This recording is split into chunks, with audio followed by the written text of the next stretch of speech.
আমরা অপরকে বলি তুমি গোমাংস খাও, তোমার লজ্জা করে না?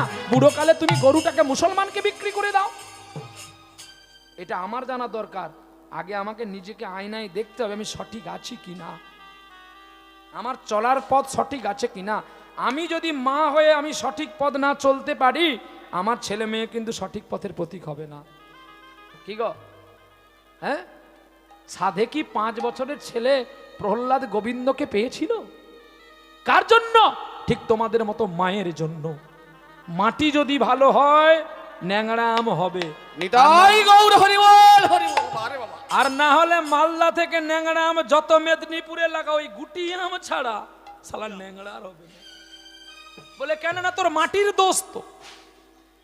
সারাটা জীবন যদি এই পরিবারের মানুষ যদি গুজরাটে ব্যাঙ্গালোরে সোনার কাজ করে, এইটাই উপমা দিয়ে যাই, তাহলে তার দায়িত্ব কার উপরে দিয়ে গেছে? তার স্ত্রীর উপরে। তার স্ত্রী যদি ক্লাস 5-এ পড়া ছেলেকে স্ক্রিন টাচ মোবাইল দেয়, তা সে ছেলে বাঁদর হবে নাকি মানুষ হবে?